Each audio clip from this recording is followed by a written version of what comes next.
So I've been talking about a particular company behind their back a lot lately, and decided I would just go public with it and talk about them to everyone instead of just talking behind their back all the time.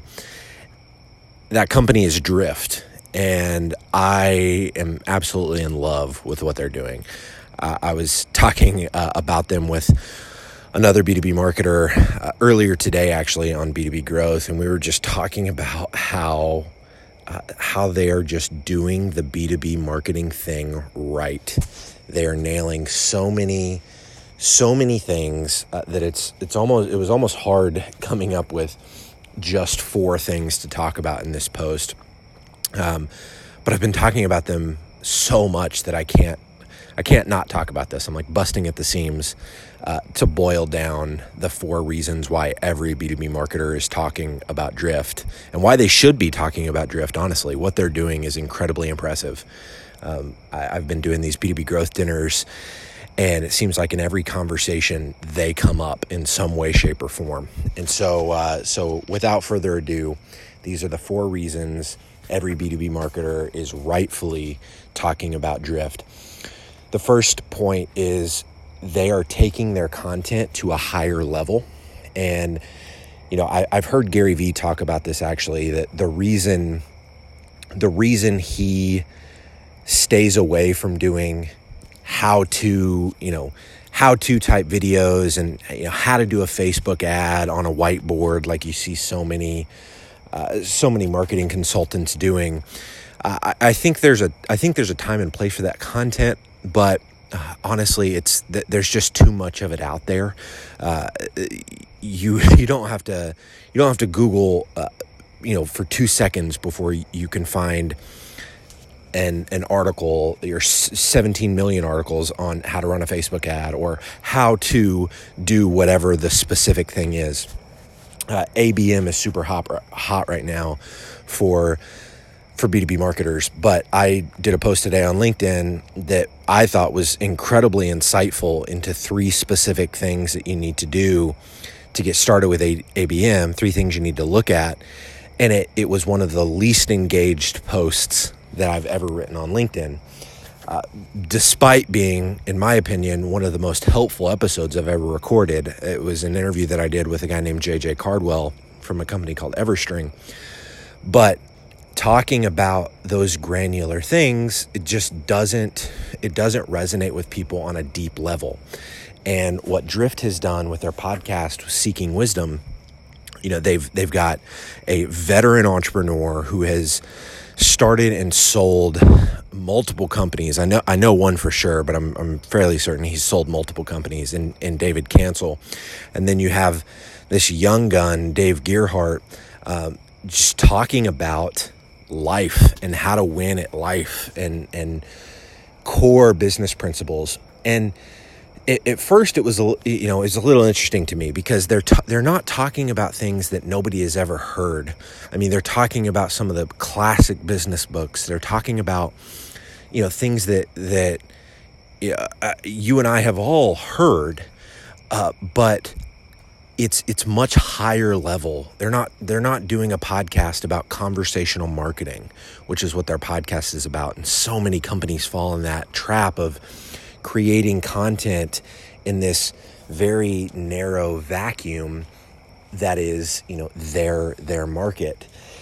And I'm not an expert by any means. I could be totally wrong on this, but I just think because their podcast is Seeking Wisdom in its name, alone, you're not expecting to get marketing hacks. They talk about those occasionally, but they're talking about deep-rooted things like the importance of relationship building, the importance of hard work and perseverance and patience. And as I think about that and why so many people are attracted to that show,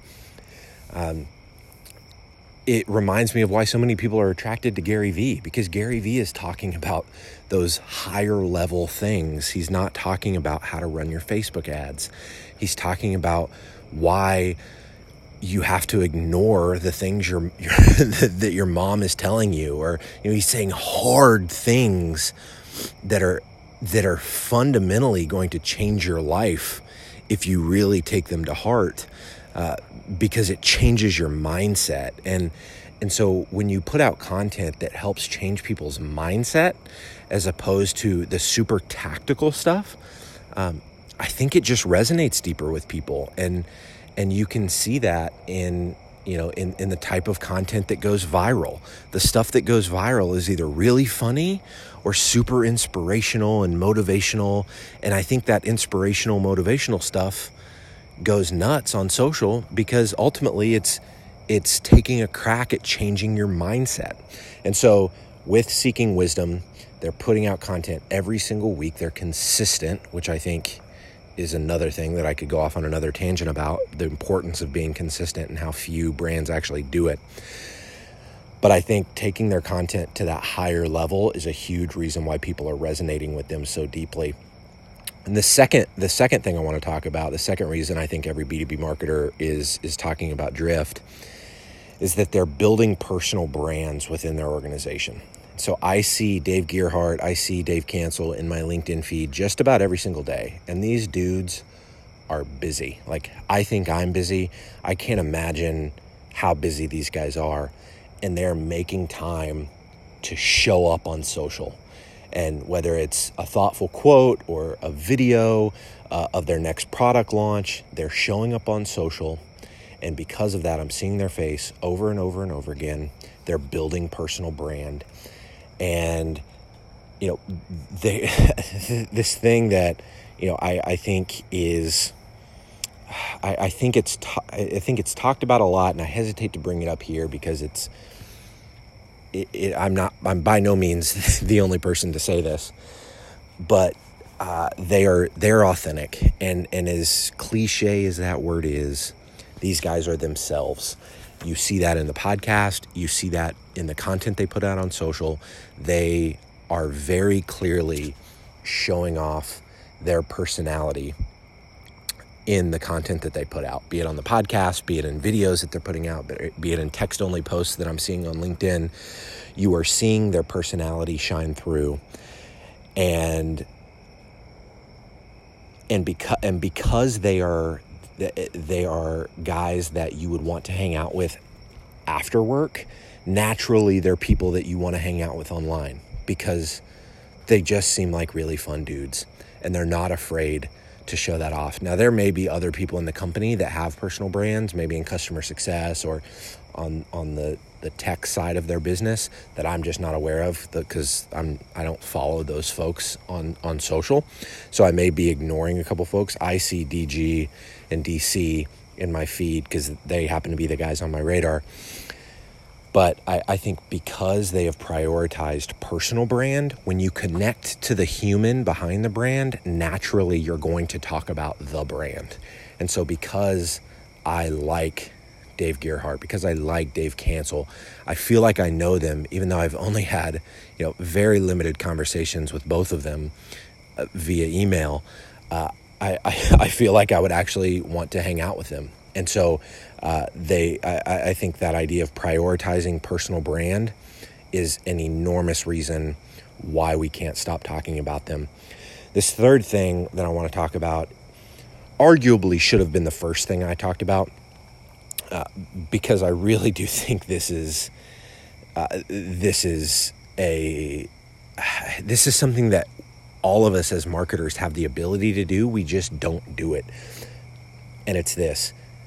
They are straight up creative, which is sadly not the truth for most B2B marketing teams. And you look at the way that they're executing that creativity. They're hosting workouts at conferences. Instead of just hosting a booth like every other brand, they're hosting workouts and they're giving away t-shirts and talking about it on social. That's fun. Who doesn't want to be a part of something like that? They're doing the Drift Roadshow. They're going to different cities and hosting these meetups. And they're taking this online community that they've built with people that have been loving their content online, and they're putting face-to-face connection to it.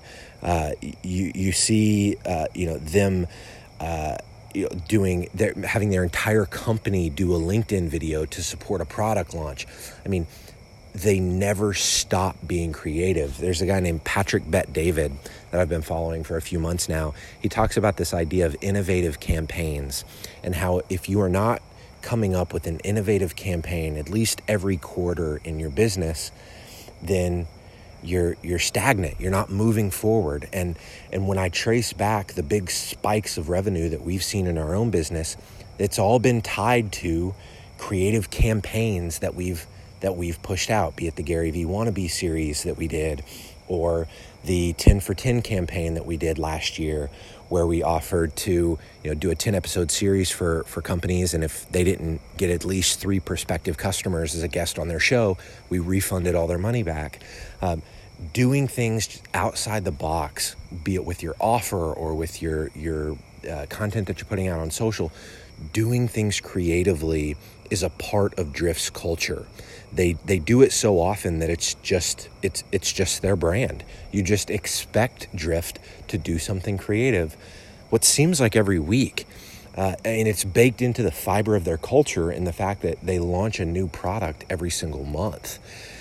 And so where most companies wait until their annual conference to release a big product once a year, Drift is doing it every single month, which I think plays to the argument that I've been making a lot lately, that volume wins. Volume wins because you're giving yourself more at-bats to be talked about. If you're waiting for your annual conference to release one product for the year, you get one shot. But these guys are launching a new product every single month. And because of that, every single month, there's reason to talk about them because they're coming up with something, really creative. They're not announcing the product launch in the same way every single month. And if they are, they're doing something new. So they're doing the old stuff plus new stuff. And so it's just this fury of activity. Their videos aren't highly produced. Dave Gerhardt did a video today that I saw, and some guy was like, "Oh, you had lights in the video. Why didn't you just turn the lights on? There's so many things that could have made this video better." It's because that's not what their brand is. Their brand is authentic and real and raw and genuine, and their brand isn't overproduced and hype and wait for perfection to put out content. They're just real, authentic people putting out real, authentic content, and they don't get tripped up in so many of the details that I think trip up so many other B2B brands. And because they don't get tripped up in that, they are able to put out a prolific amount of content. And because they're able to put out so much content, we see them over and over and over again. Now, if they were putting out crappy stuff that had no substance, we would ignore them. They would become noise, and it would just be another annoying brand that we couldn't get out of our feed, or we would mute them from our feed or unfollow them. But because there's true substance, it doesn't need to be packaged in this pretty kind of fancy lights. And I usually don't watch any LinkedIn videos that don't have captions on them, but I end up watching Dave Gerhardt's videos because I know there's going to be something super creative or insightful in that video, so I watch it, even though I don't watch any LinkedIn videos, because he's proven over and over and over again that there's substance in his content. So I'm hammering home this point of the creativity. They're always coming up with innovative campaigns. They're always thinking outside the box, and I think that we as B2B marketers can apply that same creativity to what we're doing. Stop putting ourselves inside this fence of doing what everybody else is doing, and just think differently about it. And that could start with you getting with your creative team tomorrow and saying, "Hey, let's think about how we can release this new product differently. What's something we've never done before? What's something that nobody in our industry has ever done before?" And lean on your team to just brainstorm creative ideas. I don't know that that's Drift's process, but it's something that I've done with several different teams, and it always produces ideas that I would have never come up with on my own. But when you create an environment of allowing creative ideas to surface, inevitably they will surface. We just have to create that time and space to actually let those ideas come out. And then we go execute on them. But if there's substance to your product, if what you're bringing to market is quality and it actually helps people and it drives results, then think of creative ways to package it. Think of creative ways to push it out in a real and authentic way.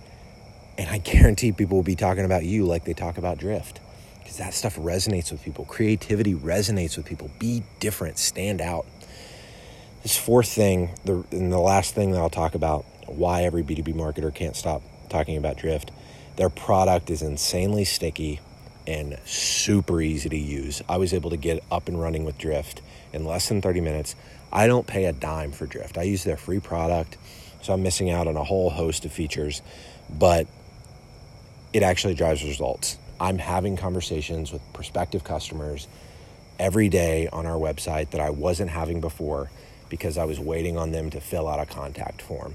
I'm no longer waiting on them to fill out a contact form. I've made it a whole lot easier for them to reach out and talk to me. And because of that, I talk about their product. Their product actually drives results. And, that's, that's not something that, that a lot of products can say with a whole lot of confidence, unfortunately. But there are a lot of products that do drive results. Maybe it's a little bit tough to onboard. Maybe you're selling to the enterprise. Maybe it's a complex implementation. Maybe you don't have that going for you in your product or your service. But I can tell you that one of the reasons I end up talking about Drift everywhere I go is because I'm actually getting value from their product. But I was consuming their content and their brand was on my radar for years before I ever installed Drift. And I think that is extremely telling, that I am now a user of Drift. I will likely become a paid user of Drift in the next few months. I'm a massive advocate for them. I talk about them often, and I didn't even use their product for 2 years. I was just witnessing from afar. That is the power of brand. And the reason why being consistent and showing up every single day and being creative and putting out substance with your content, stuff that helps change people's mindset, it moves the needle for people. All that stuff matters, because people that are not ready to buy today will be ready to buy a year from now, 6 months from now, 2 years from now. You hear it over and over and over again. Again, I feel like a broken record saying this stuff, but there are reasons why Drift is winning, and I think we can learn from it. So the first one, they go higher level with their content. They don't just talk about, 4 ways to win with conversational marketing. They're talking about foundational truths that help change people's mindset. Number 2, they're building personal brands. I see DG and DC everywhere. Number 3, they are insanely creative. Tap into your own creativity, tap into your team's creativity, figure out how you can do things differently, because that's what Drift is doing, and they're winning because of it. And the 4th one, their product is insanely sticky, super easy to use, and it gets results, so people talk about it. Hope this is helpful. Thank you so much for listening.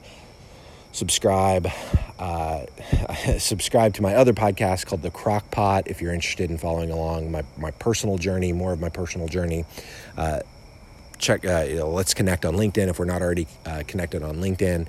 And if you just want to chat, you can head to sweetfishmedia.com and chat with me through Drift, or you can shoot me an email, james@sweetfishmedia.com. Thank you so much.